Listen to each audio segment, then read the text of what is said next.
Hello, j'espère que vous vous portez toutes et tous très bien en ce dimanche. Chez moi il fait beau, j'espère que chez vous aussi. Comme convenu, je vais vous faire une nouvelle vidéo ce dimanche. Comme vous le savez, je suis indépendante et je reçois tout le temps énormément de questions sur comment ça se passe pour organiser sa journée quand on est indépendant, ou bien simplement des commentaires de personnes qui pensent tout savoir en me disant « Ah mais c'est super, il y a ça qui est top dans l'entrepreneuriat. » J'ai donc décidé de faire une vidéo entièrement dédiée à l'entrepreneuriat. Dans cette vidéo spécifiquement, je vais vous énumérer tous les points positifs du fait d'être indépendant et je vous ferai une partie 2 dans laquelle je vous énumérerai tous les points négatifs si jamais vous souhaitez vous lancer à votre compte. Bien évidemment, c'est des points que j'ai moi-même notés, c'est des choses que je ressens moi-même puisque ça fait maintenant 4 ans que je ne dépends plus d'aucun patron. Pour ceux qui se poseraient la question, je suis prothésiste ongulaire, donc je fais les ongles.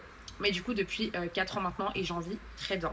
Comme point numéro 1, je vous citerai la facilité et la liberté de pouvoir organiser sa vie comme on le souhaite. Comme vous le savez, quand on est indépendant, on ne dépend de personne. Donc, pas d'horaire imposé, pas de jours de repos imposés, pas de vacances imposées. On fait absolument ce qui nous chante. Évidemment, à prendre avec des pincettes, là, je suis pas là pour parler des points négatifs, donc on en parlera dans la vidéo prochaine. Par contre, effectivement, on a quand même cette liberté de pouvoir organiser notre planning comme on le souhaite. Par exemple, pour ma part, jusqu'à maintenant, j'avais un planning qui me correspondait pas. Mes jours de repos, c'était le jeudi et le dimanche, ce qui fait que j'étais vachement fatiguée parce que je travaillais beaucoup. J'ai donc réorganisé mon planning et je me suis mise en repos dimanche, lundi. Et ça, je le fais à ma convenance. Bien évidemment, je dois toujours me caler avec mes clientes, mais je le fais comme je veux. Comme point numéro 2, je vous dirais qu'on construit quelque chose qui nous appartient et dont on peut être complètement fier. Par exemple, moi, mon entreprise s'appelle T-Nails, donc Tiffen Nails, T-Nails.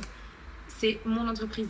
C'est mon bébé, c'est moi qui l'ai construit. Quoi qu'il se passe, personne ne pourra me l'enlever. Du coup, dans le même point, je vous dirais qu'on évolue sans limite, littéralement. On évolue tout le temps et on voit notre progrès. Pour vous donner mon exemple, toujours pour pouvoir un petit peu illustrer ce que je vous dis. Par exemple, j'ai un compte Instagram avec mes photos et du coup le travail que je fais. Je vois littéralement sur chaque publication mon évolution par rapport aux publications précédentes. Évidemment, je vois pas mon évolution entre le mois dernier et ce mois-ci. Par contre, quand je vois mes publications d'il y a 2 ans et mes publications de maintenant, je peux être juste trop fière de moi parce que j'ai énormément évolué. Deuxième exemple, pour ma part, par exemple, j'ai déjà été ambassadrice de 2 marques différentes, donc Joara et Style Art, et j'en suis quand même très fière parce que ça fait partie de mon parcours.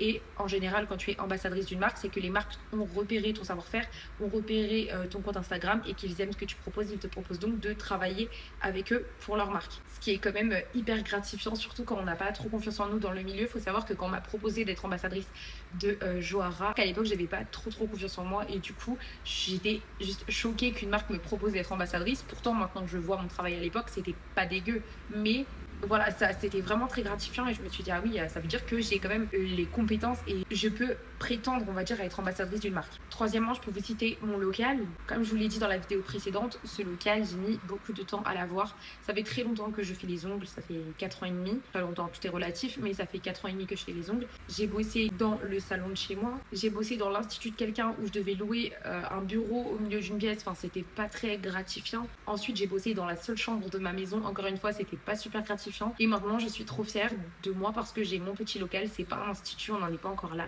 Mais par contre, c'est un petit local et je suis trop fière d'en être là. Dans le même temps, je peux même vous citer le fait d'augmenter vos tarifs, que vous élargissez votre panoplie de prestations. Vous pouvez juste être fière de vous. Après, ça concerne vraiment mon domaine d'activité parce que je suis dans l'esthétique forcément et que du coup, ça fonctionne en prestation, en augmentation de tarifs et voilà.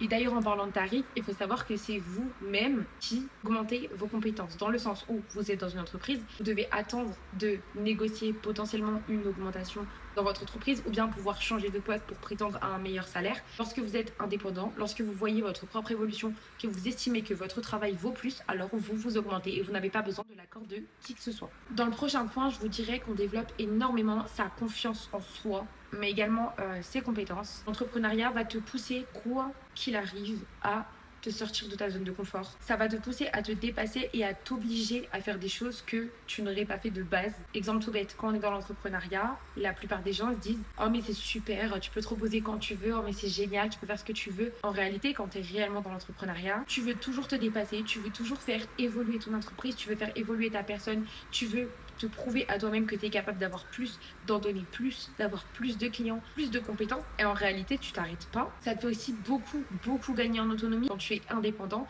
tu gères absolument tout, que ce soit la gestion des stocks, que ce soit la comptabilité, que ce soit l'organisation de ton planning, que ce soit du coup les travaux manuels si tu fais un travail comme le mien, que ce soit le fait de répondre aux clients. Enfin bref, tu as une multitude de choses, je ne pourrais même pas citer tout ce qu'il y a à faire quand on est indépendant, et ça te pousse à devenir vraiment autonome, ça te fait énormément gagner en maturité.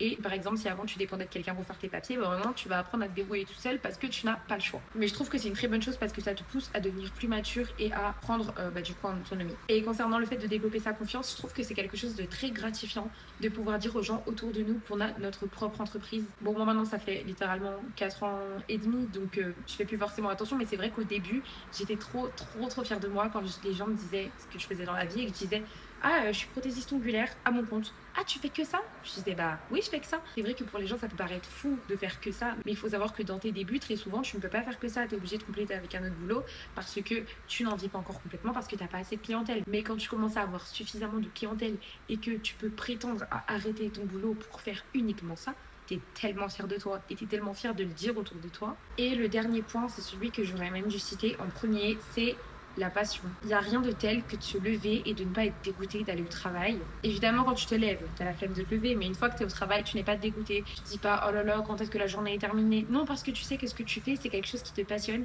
c'est quelque chose que tu aimes, qui te prend dans les tripes, et c'est quelque chose qui ne te lâchera pas. Et comme je disais précédemment, de toute façon, c'est extrêmement gratifiant de pouvoir se lever et de se dire qu'on travaille pour notre propre entreprise, qu'on va faire évoluer nos projets, qu'on va encore faire de nouvelles créations. C'est juste génial. Cette vidéo est maintenant terminée. Si un de ces points t'a parlé, n'hésite pas à me le dire en commentaire. On se retrouvera très bientôt pour la partie 2 avec cette fois-ci les aspects négatifs de l'entrepreneuriat parce que c'est très important de les citer aussi.